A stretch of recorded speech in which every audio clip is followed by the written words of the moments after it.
그때의 천국은 마치 등을 들고 신랑을 맞으러 나간 10 처녀와 같다 하리니 그 중에 5은 미련하고 5은 설기 있는 자라.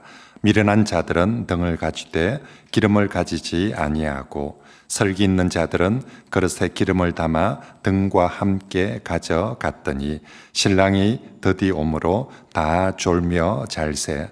밤중에 소리가 나되 보라 신랑이로다 맞으러 나오라 하매 이에 그 처녀들이 다 일어나 등을 준비할세. 미련한 자들이 설기 있는 자들에게 이르되 우리 등불이 꺼져가니 너희 기름을 좀 나눠달라 하거늘 설기 있는 자들이 대답하여 이르되 우리와 너희가 쓰기에 다 부족할까 하노니 차라리 파는 자들에게 가서 너희 쓸 것을 사라 하니 그들이 사러 간 사이에 신랑이 오므로 준비하였던 자들은 다 함께 혼인잔치에 들어가고 문은 닫힌지라. 그 후에 남은 처녀들이 와서 이르되 주여 주여 우리에게 열어 주소서. 대답하여 이르시되 진실로 너희에게 이르노니 내가 너희를 알지 못하노라 하였느니라. 그런즉 깨어 있으라. 너희는 그 날과 그때를 알지 못하느니라. 아멘. 유대인들 결혼 풍습은 우리하고는 많이 다릅니다. 그 사람들은 한 쌍의 남녀가 결혼을 하면 이제 바로 신혼여행 떠나지 않고 한 주간 동안 머물면서 피로연을 계속합니다. 그 기간 동안에 신랑 신부는 화려한 옷을 입고 마치 왕자와 왕후 같은 그런 대접을 받으면서 잔치를 계속하는데, 그래서 그 기간이 일생에 있어서 가장 즐겁고 행복한 그런 기간이라고 합니다. 우리같이 식을 마치면 하객들은 식권 하나 받아들고 다 뿔뿔이 흩어져 버리고 신랑 신부는 여행 간다고 훌쩍 떠나버리고 그러는 것보다는 이 유대인들 결혼 풍습이 훨씬 더 낭만적인 것 같습니다. 또 그 사람들은 결혼식을 낮이 아니라 밤중에 거행합니다. 이제 먼저 신랑이 친구들과 함께 흥겨운 시간을 가진 후에 밤에 신부 집을 향하여 출발합니다. 그러면 언제 도착할지 모릅니다. 시간관념이 그다지 엄격한 그런 때가 아니기 때문에 저녁에 도착할 수도 있고 아니면 아주 한밤중에 도착할 수도 있습니다. 일단 신랑 일행이 도착하면 그때부터 잔치가 이제 시작됩니다. 그런데 그 잔치에 참여하려면 반드시 등불을 하나씩 준비를 해야 됩니다. 우리는 잔치집에 갈 때 뭘 준비해야 되지요? 그거를 모르면 안 됩니다. 봉투를 하나씩 들고 가야 됩니다. 그런데 그 사람들은 봉투가 아니라 등을 하나씩 준비를 해야 됩니다. 그래서 신랑 일행이 당도하면 이제 그 등으로 영접하고 또 이 빙빙 돌면서 춤도 추고 이렇게 해야 됩니다. 잔치가 밤중에 진행이 되기 때문에 그렇습니다. 예수님께서 이 비유, 혼인잔치의 비유를 쭉 말씀을 하시면서 예수님이 다시 오시는 것, 재림이 꼭 그와 같을 것이라 이렇게 말씀을 하셨습니다. 그러면 예수님이 그 비유를 통해서 강조하시는 것이 뭘까요? 꼭 그와 같다 했는데 뭘 예수님이 꼭 그와 같다고 강조하시는 것일까요? 그것은 예수님이 다시 오시는 것은 확실하다 하는 뜻입니다. 신랑이 오는 것이 확실했습니다. 그와 같이 예수님이 오시는 것도 확실하다 하는 것을 강조하는 것입니다. 신랑이 오는 것은 확실했습니다. 왜냐하면 신랑이 오는 것은 그 처녀들이 어떻게 하고 있는지 그런 처녀들의 조건에 좌우되지 않고 신랑 자신이 주도권을 가지고 오기 때문에 오는 것은 확실했습니다. 처녀들이 어떻게 하고 있는지에 전혀 이 영향을 받지 않았습니다. 처녀들이 졸고 있든지 말든지, 처녀들이 뭐 기름을 준비했든지 말든지, 처녀들이 빨리 안 오냐고 안달을 부리든지 말든지, 그런데 신랑은 영향을 받지 않습니다.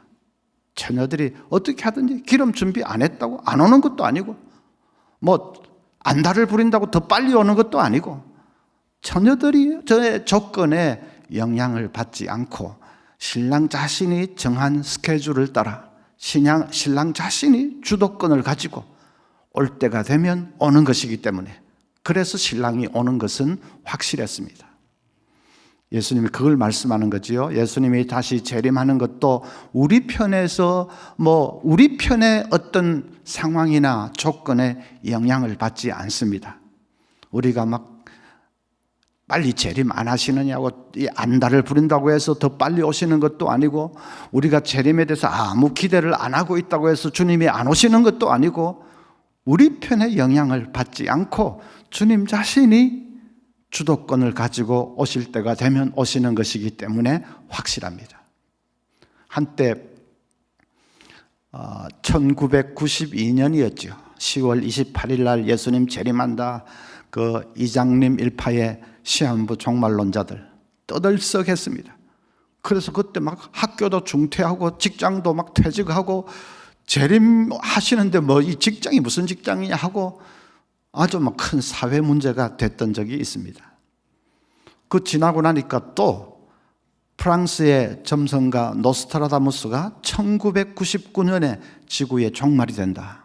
그 노스트라다무스는 아주 지금부터 한 300년 전의 사람인데 아주 유명한 점술가입니다.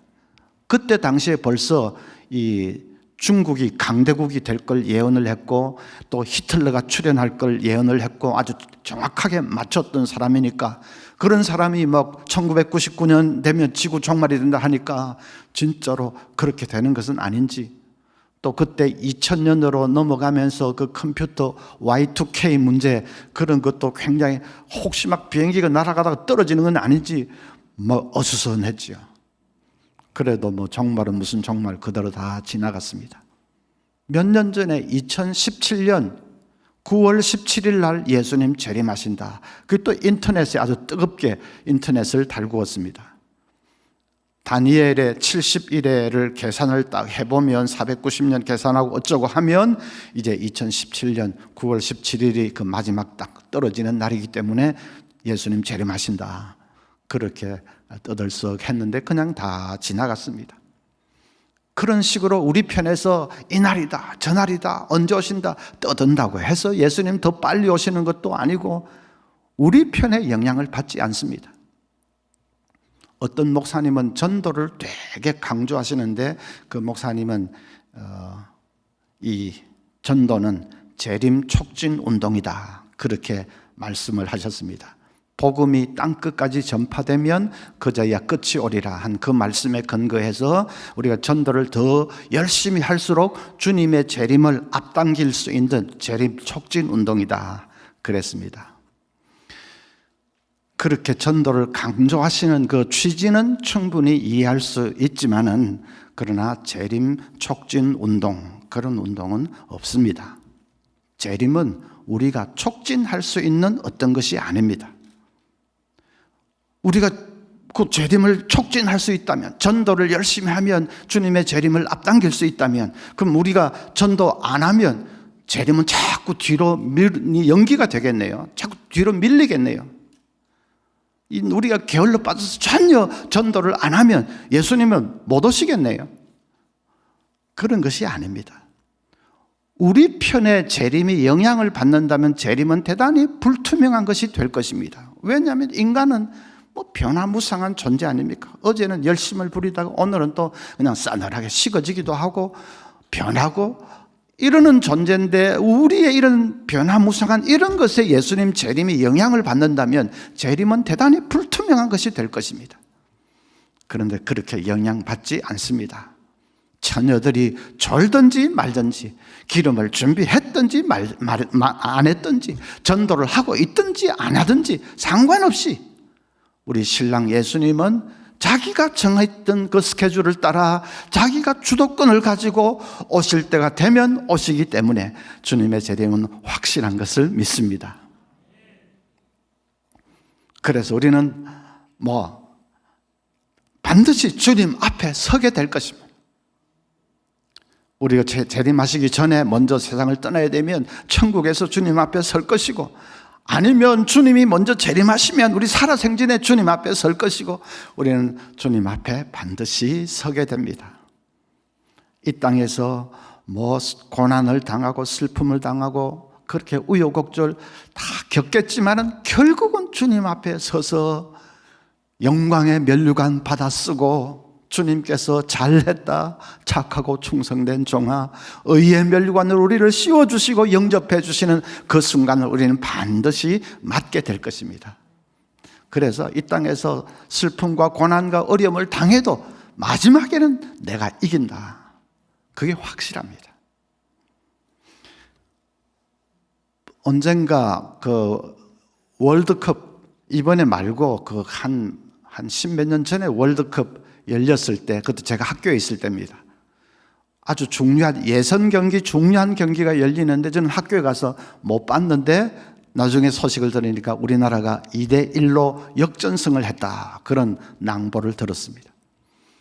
이제 학교 다 마치고 집에 가서 저녁을 먹으면서 텔레비 트니까 뭐 녹화한 거 보여주지요. 그래서 한번 이렇게 보니까 이 붉은 악마들이 열심히 응원을 하는데 우리 팀이 잘 게임이 안 풀립니다.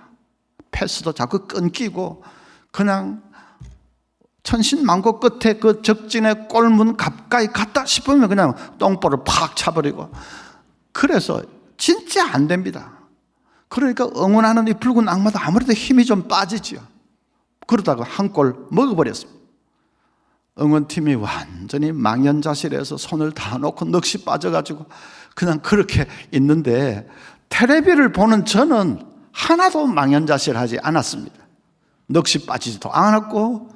왜지요?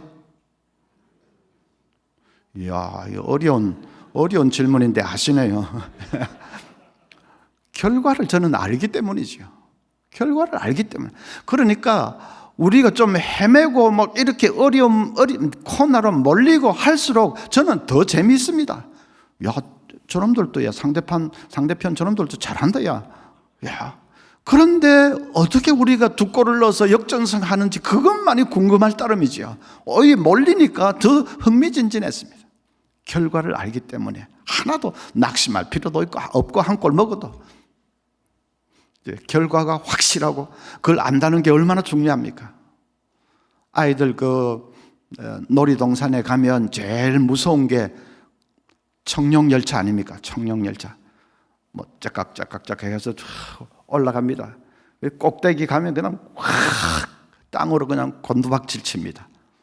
그러면 그 탄 사람들이 전부 막 죽는다고 비명을 지르지요. 어떤 사람은 오줌도 찔끔찔끔 쌀 겁니다. 진짜 타보셨겠지요? 진짜 무섭습니다. 근데 꽉 떨어지면 저 비명을 지르고 죽는다고 비명을 지르는데 보면 절망의 비명 소리가 아닙니다. 절망의 비명을 지르는 것이 아니고 비명을 지르면서도 막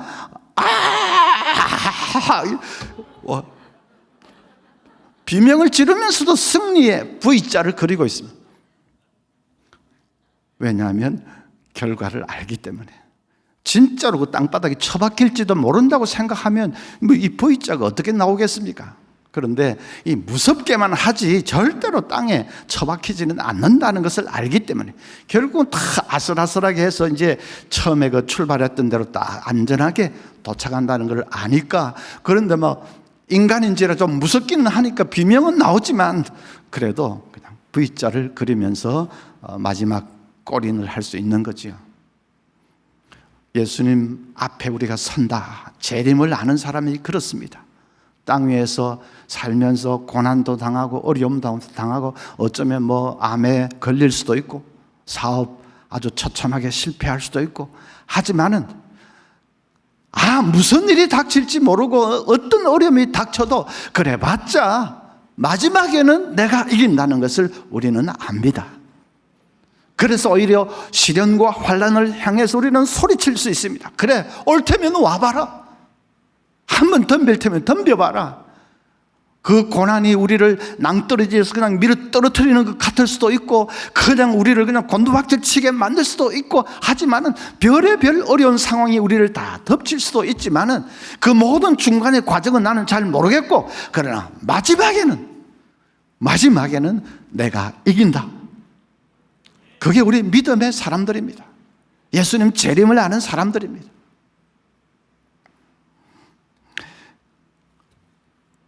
그래서 제가 학교에 있을 때 한 번씩 뭐 급한 일이 있어가지고 공항에 나가보면 그 짝대기 하나 쫄병들도 그냥 휴가 가면서 비행기 타고 가겠다고 공항에 얼씬얼씬 하는 것을 종종 봤습니다. 겨우 짝대기 하나 쫄병이 비행기 타고 가겠다고. 와, 이거 공기가 빠져도 막 보통 빠진 게 아닙니다. 그냥 화장실 뒤로 다 집합 해가지고 막 빠따라도 한 대 돌리고 싶은데 저는 방위 출신이라서 또 그렇게 할 수도 없고, 제가 막 집합하면 한 사람이라도 오겠습니까? 옛날에는 그 비행기가 뭡니까? 용산에서 밤 한 10시나 이렇게 출발하는 야간 군용 열차를 타고 밤새도록 달려서 목포에도 가고 부산에도 가고 그렇게 휴가를 갑니다. 그 야간 군용 열차는 피곤하기 짝이 없는 열차입니다. 뭐 대부분은 다 자리가 없이 그냥 꽉꽉 차서 가야 되는데, 그래서 뭐 그냥 복도에 주저앉기도 하고 혹은 여 손잡이 난간에 엉덩이만 걸쳐서 앉기도 하고, 어떤 사람은 서서 그냥 밤새도록 가야 합니다. 그렇게 아주 찌들리면서 가야 하는, 밤새 그 서서 가는 게 보통 일입니까?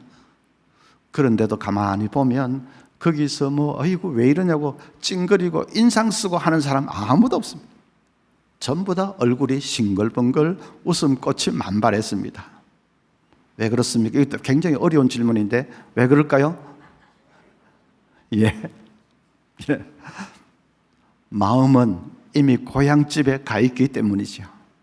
마음은 사랑하는 부모님에게, 형제들에게, 애인에게 마음은 고향이 가 있기 때문에.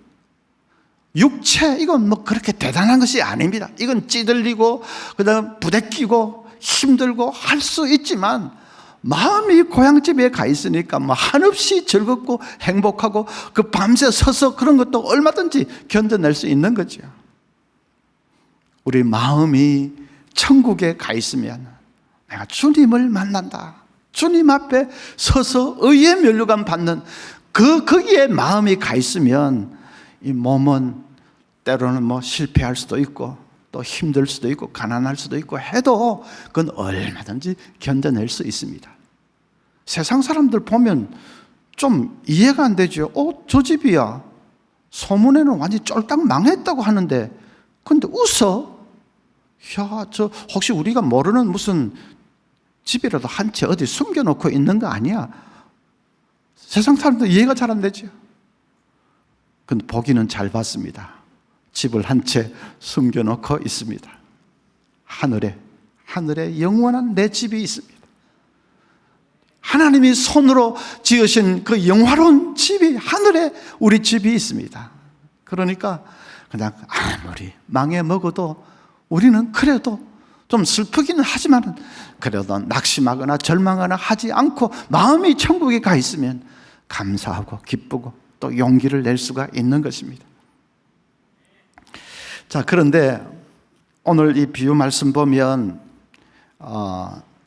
처녀들이 기다리면서 이 졸며 잤는데 어떤 처녀들이 졸며 잤지요? 예, 미련한 처녀와 슬기로운 처녀 중에 어떤 처녀들이 졸며 잤습니까?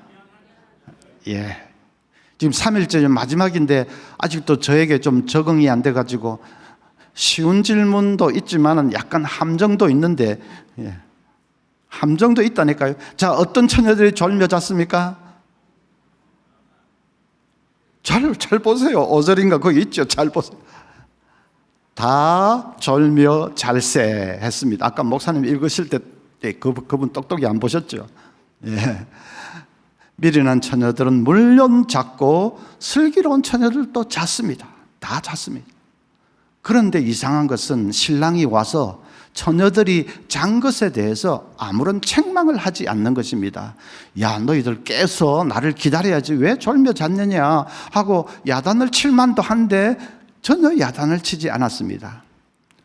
그 말은 우리가 예수님 재림을 기다린다고 해서 밤낮 예배만 드리고 밤낮 모여서 기도회만 하고 꼭 그래야 하는 것은 아니라는 뜻입니다.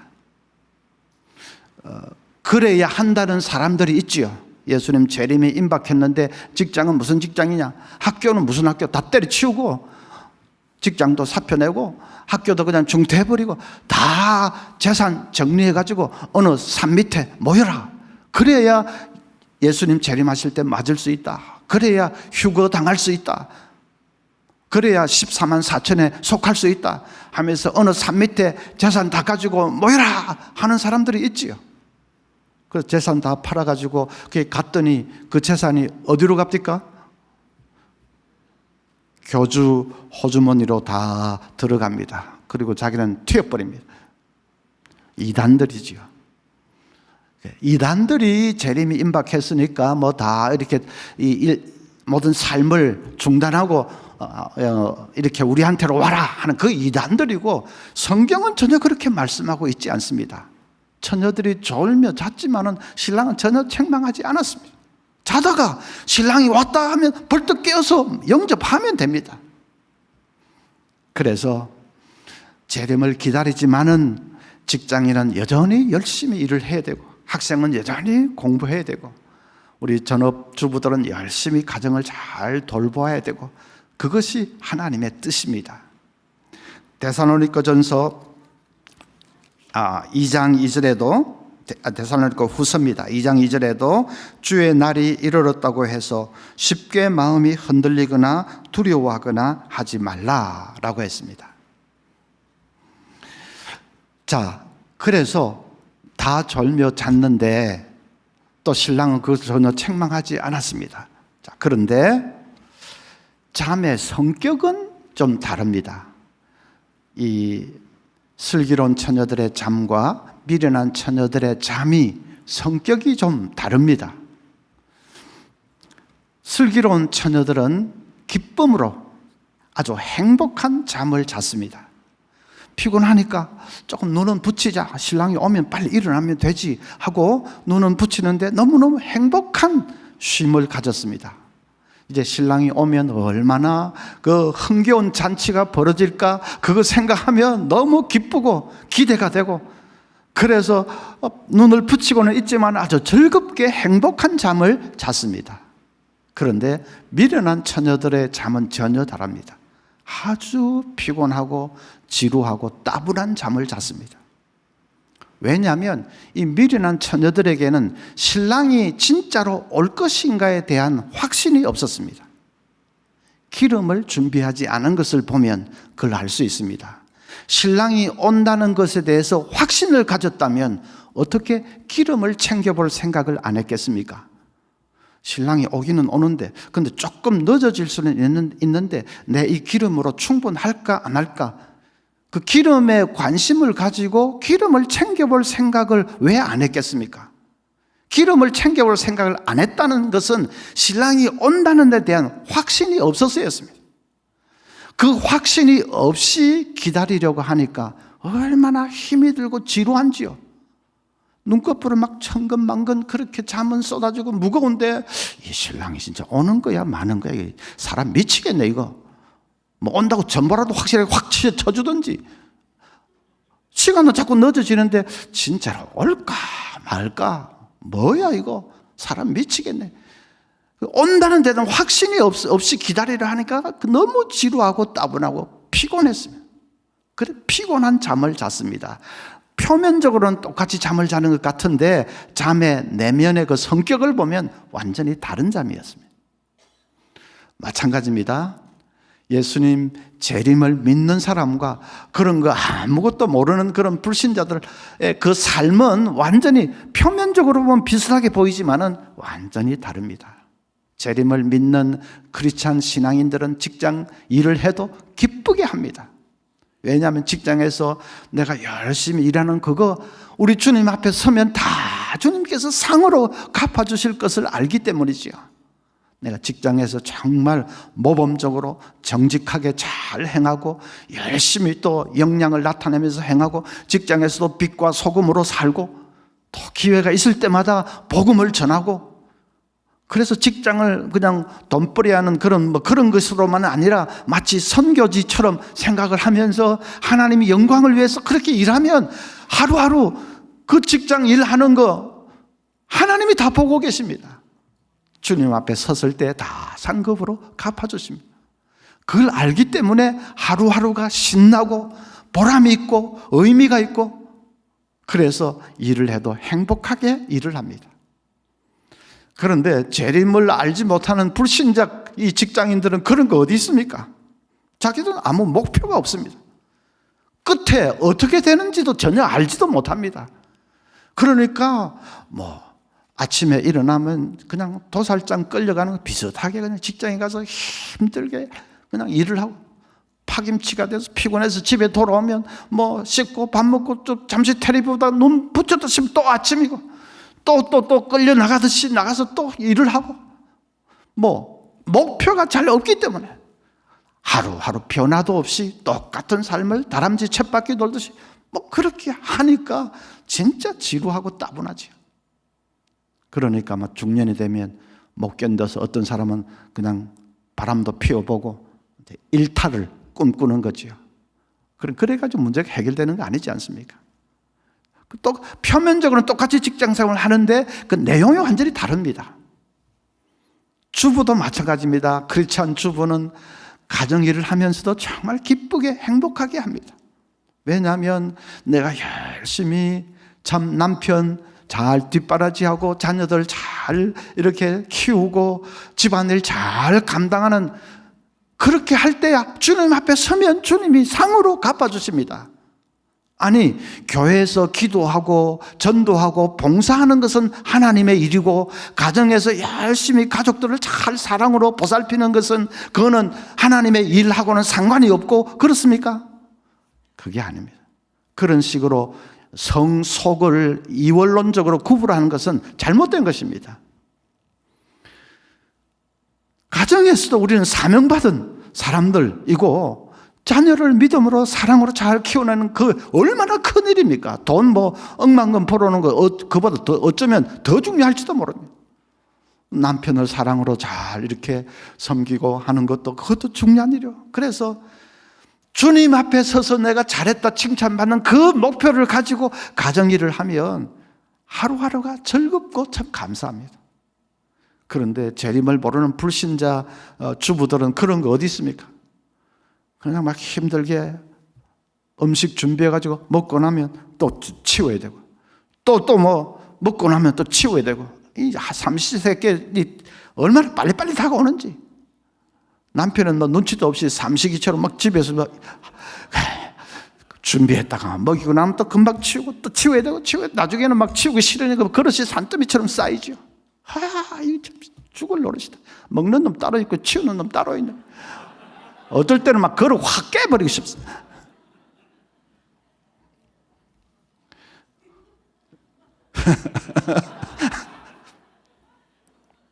그렇지 않습니까?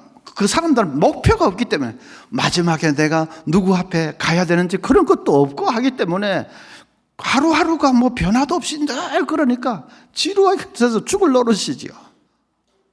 그래서 처녀들이 다 졸며 잤지만 그 잠의 성격이 완전히 다르듯이, 우리가 똑같이 직장일 하는 것 같고 가정일 하는 것 해도 내가 주님 앞에 서서 주님을 만난다는 그 믿음이 있는 사람과 그렇지 못한 사람은 천지 차이입니다. 여러분 다 재림의 소망, 천국의 소망 가지고 무슨 일을 하시든지 늘 기쁨이 넘쳐서 하나도 땅에 떨어지지 않습니다. 하나도 헛되지 않습니다. 우리 주님이 다 보시고 하늘의 그 영광스러운 면류관으로 갚아주실 것을 바라보면서 기쁨으로 잘 감당하시기를 바랍니다. 자, 그런데 이제 중요한 것이 좀 있습니다. 주님이 빨리 좀 재림하시면 제일 좋은데, 만약에 그렇게 되지 않으면 할 수 없이 우리가 이제 죽음의 관문을 통과해야 되지요. 죽으면 우리는 천국에 들어갑니다. 천국에 갑니다. 그런데 천국에 가는 것은 우리 영혼만 가는 것입니다. 몸은 여기 그대로 남아 있습니다. 한 줌 재가 되어서 납골당에 안치가 되겠죠. 몸은 여기 남아 있습니다. 그 몸은 예수님이 언젠가는 재림하실 거니까 예수님 재림하실 때 그 몸이 부활합니다. 부활해서 영광의 몸을 입습니다. 빌립보서 3장 21절에 그는 만물을 자기에게 복종하게 하실 수 있는 자의 역사로 우리의 낮은 몸을 자기 영광의 몸의 형체와 같이 변하게 하시리라.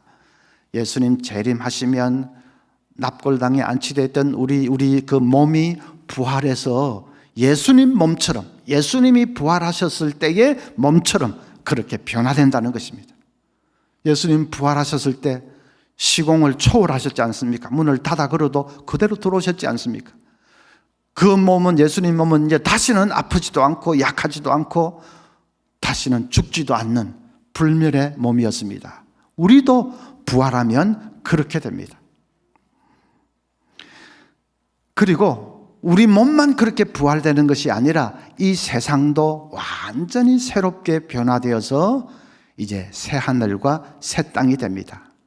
지금 이 죄로 찌들어 있는 이 모든 세상 물체의 분자와 원자와 그 연결하는 고리까지 다 뜨거운 불에 풀어서 다 녹아지고 순식간에 새로운 세계, 새로운 우주로 변화되는데 그게 바로 새 하늘과 새 땅입니다. 그러면 우리는 부활한 그 영광의 몸으로 그 새 하늘과 새 땅을 다스리면서 살게 됩니다.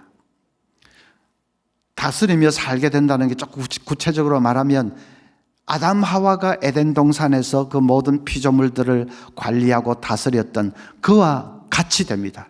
우리도 새하늘 새 땅에서 어쩌면 이 많은 별들, 행성들을 다스리면서 살게 될 것입니다. 성경에 보면 누가복음 19장 17절에 보면 주인이 이르되 잘하였도다 착한 종이여 내가 지극히 작은 것에 충성하였으니 10고을 권세를 차지하라. 마지막에 주인이 10고을 권세를 차지하라, 5고을 권세를 차지하라 그렇게 말씀하셨는데 신약 학자들 중에는 그 10고을, 5고을 그것은 장차 새하늘 새 땅에서 우리가 10개의 행성, 5개의 행성을 다스리게 될 것을 말한다. 그렇게 해석하는 분들도 있습니다. 그래서 이 새롭게 된 이 세계와 우주 속에서 우리가 아담 하와가 에덴 동산을 다스렸듯이 우리도 다스리면서 살게 되는데 그것을 성경에서는 왕노릇 하는 것이다. 그렇게 말씀을 했습니다. 그래서 여러분 우리가 이 새하늘 새 땅에서 모든 행성들을 다스리면서 관리하면서 사는데 그때 일하는 것은 지금 일하는 것하고는 완전히 다릅니다. 지금은 사실 참 피곤한 그런 거 있죠. 왜냐하면 지금 우리가 노동을 하는 것은 아담하고가 죄지은 그런 형벌로 하는 것입니다. 이마에 땀이 흐르고 가시 엉겅퀴가 나고 그래서 먹고 살기 위해서 피치 못하게 일을 해야 되고 어떻게 보면 좀 벌의 형태로서 일을 하는 것이 지금의 노동이죠. 그런데 새하늘 새 땅에서 이제 모든 별들을 다스리며 일하는 그것은 전혀 다릅니다. 하나님의 영광을 위해서 우리는 우리의 창의성과 적극성과 열정을 최대한도로 발휘해서 정말 신나게 일을 하게 될 것입니다. 그리고 휴식 시간에는 베토벤이 직접 연주하는 그 황홀한 교향곡을 들으면서 정말 행복해 할지도 모릅니다. 그런 것은 성경에 나와 있는 것은 아니지만 그건 얼마든지 짐작할 수 있습니다. 그때는 왜냐하면 우리 몸이 부활하고 또 새하늘 새 땅이 이루어지면 그건 우리의 예술성과 미적 감각과 아름다움마저 완벽하게 부활하기 때문에 그래서 만약에 베토벤이 구원받은 사람이라서 새하늘 새 땅에 있기만 하다면 가만히 있겠습니까? 직접 연주하는 교향곡을 들으면서 정말 황홀해 하는 거지요. 그래서 새하늘 새 땅에서 우리가 이제 영원히 산다, 부활한 몸으로 영원히 산다, 주님과 함께 왕노릇하면서 산다 하는 것은 정말 어마어마한 우리 상상을 초월하는 행복이 아닐 수가 없습니다. 흔히 천국에서 영원히 산다고 하는데 그건 너무 지겨운 것이 아닙니까? 하는데 그 전혀 알지 못하고 하는 소리입니다. 그리고 다시 정리를 해보면 우리가 죽으면 이제 천국에 가는데 그건 영혼만 가는 것입니다. 우리 몸은 이 땅에 그대로 남아 있습니다. 한 줌 재가 되어서 남아 있습니다. 그 몸이 중요합니다. 몸이 없으면 그저 절반의 나밖에 없는 셈이죠. 그렇죠. 영혼만 천국에는 있으니까 몸이 없으면 절반의 나, 천국에서 누리는 복은 그래서 절반의 복이라고도 말을 할 수 있습니다. 그 몸은 어떻게 됩니까? 예수님 재림하실 때 비로소 부활해서 천국에 있는 영혼과 결합해서 새하늘 새 땅에서 영원히 살게 됩니다.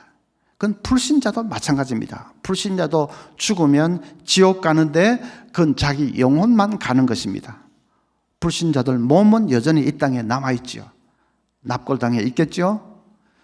그 몸은 어떻게 됩니까? 예수님 재림하실 때에 그 몸도 부활해서 지옥에 있는 영혼과 결합해서 영원히 형벌의 장소로 던져지게 되는데 그것이 불못입니다. 그래서 영혼만 가는 곳이 신자는 천국이고 불신자는 지옥이고 또 몸까지도 같이 가는 것이 신자는 새하늘과 새 땅이고 불신자는 불못입니다.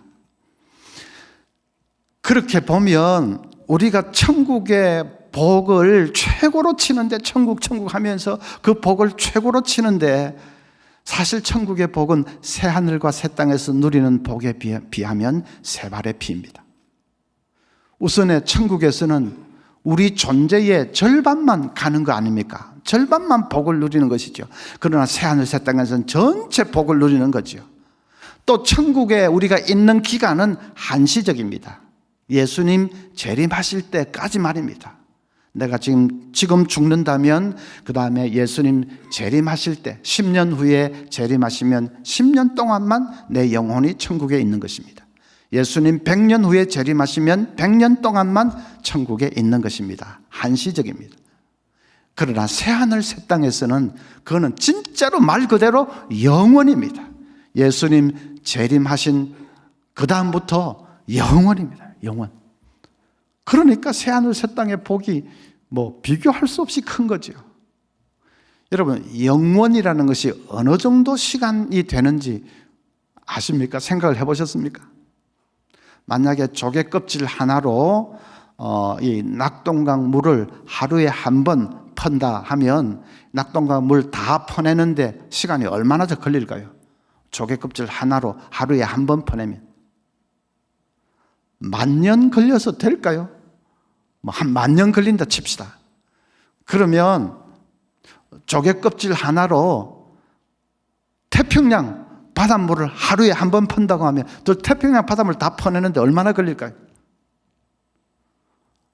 수십억 년 해도 안 될 겁니다. 아마 계산을 안 해봐서 모르겠지만 한 수십억 년 걸린다고 하면 만약에 조개 껍질 하나로 이 지구상의 태평양, 대서양, 인도양 또 뭡니까? 북극해, 남극 이 지구상에 있는 5대양 물을 조개 껍질 하나로 하루에 한 번 이렇게 퍼낸다고 하면 전부 다 퍼내는데 얼마나 걸릴까요?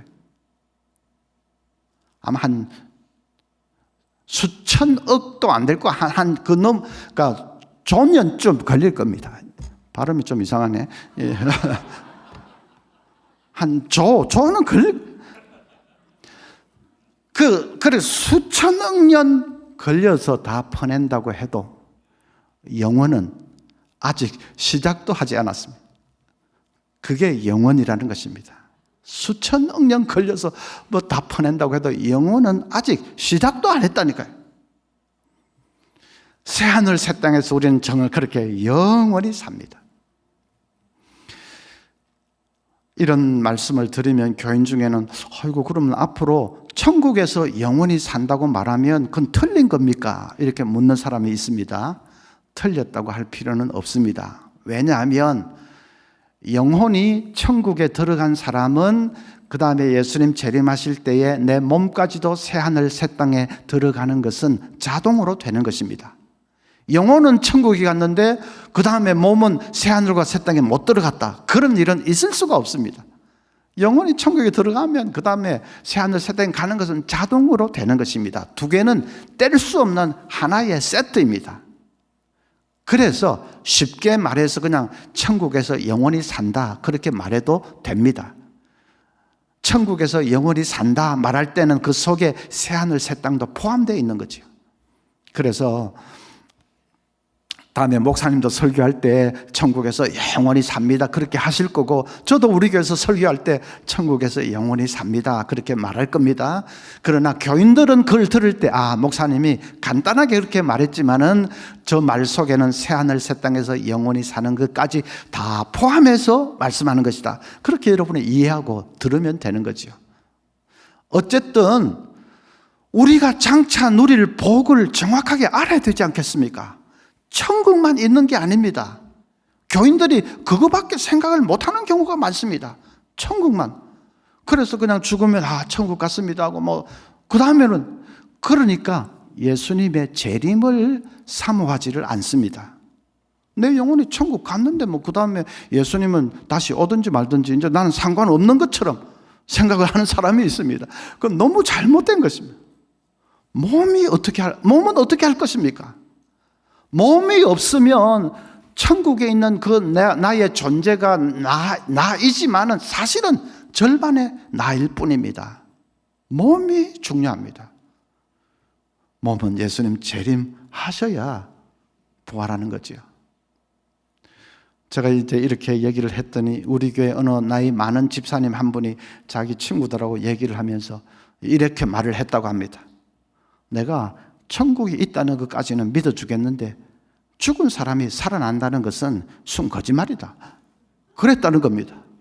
제가 그 얘기를 전해 듣고 아이고 내가 목회 17년 실패했구나 싶었습니다. 그동안 가르친다고 힘껏 가르쳤는데 도대체 어떻게 들었는지 결국은 다 내 잘못이지, 내가 잘못했구나.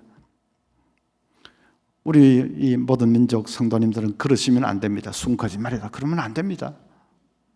여러분 사도신경 주일마다 고백하지 않습니까? 옛날 거로 합니까? 새로운 거로 합니까? 새 거로 하죠. 그러면 새 거로 할 때 뭡니까? 죄를 용서받는 것과 그 다음 뭡니까? 몸의 부활과 영생을 믿습니다. 늘 고백하지 않습니까? 사도신경 천국에 대한 고백은 차라리 없습니다. 그런데 몸의 부활과 영생을 믿습니다. 그 늘 주일마다 고백하면서 죽은 사람이 살아난다는 건 순 거짓말이다, 그러면 됩니까? 부활을 믿지 못하는 사람은 기독교를 지금 믿지 않고 있는 겁니다. 부활을 믿지 않는 사람은 지금 불교나 엉뚱한 걸 믿고 있는 겁니다. 부활이 없으면 기독교가 아닙니다. 그래서 주일마다 우리가 몸의 부활을 고백하지 않습니까? 자, 사도신경 그 죄를 용서받는 그 끝부분 다 같이 한번 큰 소리로 한번 하겠습니다. 시작.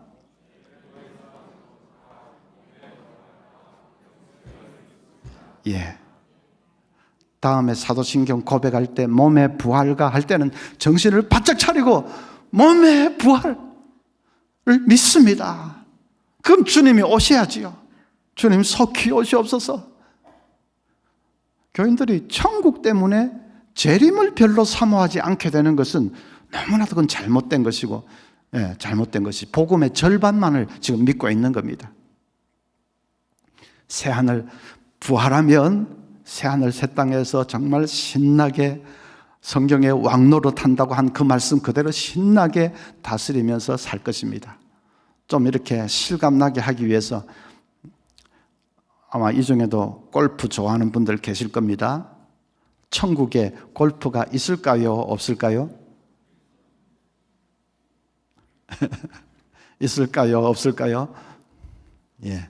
어떤 목사님은 아이고 저도 잘 모르겠습니다 이러는데, 모르긴 뭘 모릅니까?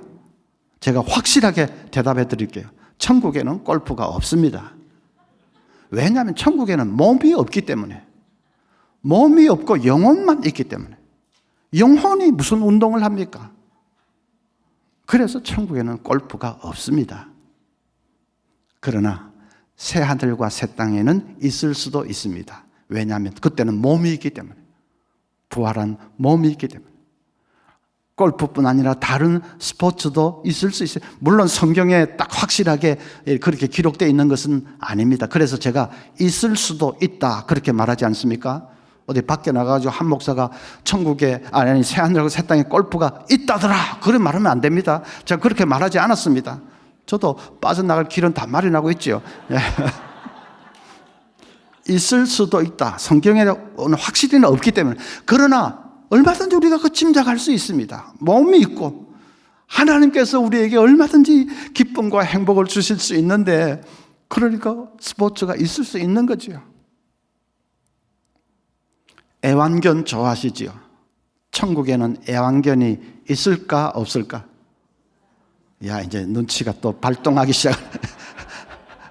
천국에는 애완견이 없습니다. 왜냐하면 동물은 영혼이 없기 때문에. 천국은 영혼만 가는 곳인데 동물은 영혼이 없지요. 그래서 천국에는 동물은 없습니다. 저희 아들, 딸이 아주 어렸을 때 저희 집에 그 강아지 한 마리 키웠는데 이름이 뽀야입니다. 얼마나 귀여운지. 그래서 제가 한 번은 너무 귀여워가지고 안고는 끌어안고 뽀뽀하는 신용을 했더니 딸하고 아들이 막 그냥 합창이를 하듯이 과 소리를 질렀습니다. 아빠 그러지 마. 아빠 입에 병균이 뽀야한테 다 들어가. 이놈들이 말을 하려면 뽀야 입에 병균이 아빠한테 들어가 조심해 그렇게 말을 해야지. 저거 자식이면. 근데 아빠 입에 병균이 뽀야한테 다 들어가. 나는 진짜 개만도 못한 인생이네. 한 번은 아들이 초등학교 그때 한 4학년인가 그럴 때 지 일기장을 슬쩍 훔쳐봤더니 기도 제목 3가지가 있는데 첫 번째가 하나님 뽀야 천국 가게 해주세요 였습니다. 제가 장난기가 발동해서 광현에게 시침뚝 대고, 광현아 뽀야는 천국 못 가. 동물은 못 가. 뽀야가 천국 갈 수 있는 길이 딱 한 가지 있어. 아빠가 일단 뽀야를 먹어. 그러면 이제 아빠가 천국 갈 때 뽀야는 아빠 뱃속에서 갈 수 있는 거야. 그랬더니 막 아들 녀석이 막 눈을 부라리면서 아빠 목사 맞아. 와, 농담 한번 했다가 목사 모가지 떨어질 뻔. 서울에서는 이런 이 농담인데도 이런 거 잘 못하면 요즘은 했다고는 큰일 납니다. 근데 뭐 이제 김해에서는 엊그제도 뭐 조금 했습니다. 여기서는 얘기할 수도 있지요. 요즘은 뭐 애완견이라고 또 말도 해도 안 되죠. 반려동물. 예. 반려동물은 천국에는 없습니다. 영혼이 없기 때문에, 몸이 없기 때문에. 그러나 새하늘과 새 땅에서는 있을 수도 있습니다. 몸이 그때는 있기 때문에. 그건 제 말이 아니고 성경 이사야 11장 6절에 보면 그때에 이리가 어린 양과 함께 살며 표범이 어린 염소와 함께 누우며 송아지와 어린 사자와 살찐 짐승이 함께 있어 어린 아기에게 끌리며, 그 다음에 보면 뭐 아기가 독사의 굴에 손을 넣고 쭉 나옵니다. 이사야 선지자가 새하늘 새 땅의 비전을 바라보면서 이렇게 쭉 나열한 것은 단순히 어떤 시적인 표현, 문학적인 표현에 그치는 것이 아니라고 저는 생각합니다. 시적인 표현이기에는, 문학적인 표현이기에는 너무 세밀하고 너무 자세합니다. 새하늘 새 땅에 다 있기 때문에 이사야 선지자가 이렇게 말한 거지요. 그리고 새하늘 새 땅과 새로운 우주에 동물이나 식물은 하나도 없고 인간들만 덩그렇게 살고 있다, 그렇게 생각이 되지 않습니다. 그래서 새하늘 새 땅에는 이제 뽀야도 있을 수가 있는 거지요. 그것까지 말하면 아들이 그렇게 화를 안 냈을 텐데 내가 좀 농담이 지나쳐가지고. 그래서 핵심은 아이고, 천국에서 영원히 산다고 하는데, 이제 여러분 배웠으니까, 새하늘 새 땅에서 영원히 산다고 하는데, 그 지겨워서 어떻게 사냐? 절대로 그렇지 않습니다. 그렇지 않습니다. 하나님이 맡겨주신 모든 이 행성들, 동산을 정말 창의력과 열정을 발휘해서 가꾸고 관리하고 신나게 관리하고 틈틈이 참 그냥 그 위대한 예술도 감상하고, 그리고 앞서간 엘리야, 모세, 위대한 사람들, C.S. 루이스, 그 다음에 이 달라스 윌러드 같은 사람 다 만나서 주 안에서 교제하고, 아마 바빠서 정신이 없을 정도로 너무너무 행복하고 즐거운 시간을 보내게 될 것입니다. 그날이 우리를 기다리고 있습니다. 그래서 최고의 복은 우리 죽기 전에 예수님 재림하시면 그 최고의 복입니다. 그렇지 않습니까? 죽음의 관문을 통과하지 않고 바로 엘리야나 혹은 에녹이나 그렇게 바로 우리가 새하늘 새 땅에 들어갈 수 있으니까 그건 최고의 복입니다. 만약에 그렇게 되지 않으면 할 수 없이 이제 이 죽음의 관문을 통과해야 됩니다.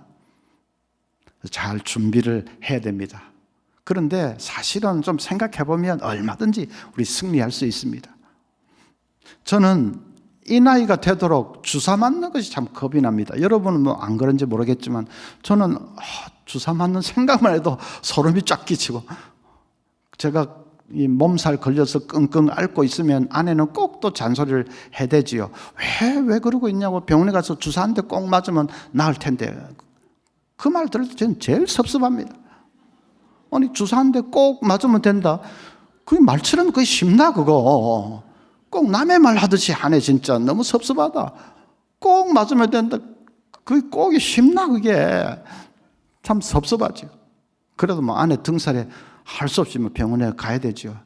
혹시라도 주사 안 주지 않을까 기대를 가지고 가는데, 의사가 쓱 보더니 어쩌고 저쩌고 주사 한 대 있고요, 이러면 속이 철렁하면 이거 죽었구나 싶습니다. 딱 눈치를 보면 간호사가 준비를 해가지고 뚜벅뚜벅 걸어와가지고 소름이 그러면 쩍 끼치죠.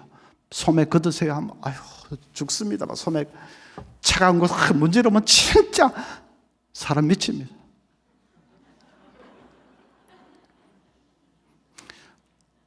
그런데 그렇게 겁나지만은 막상 이제 주사 바늘이 딱 들어가면 따끔하고 그게 한 5초나 되겠습니까? 그리고 나면 이제 끝입니다.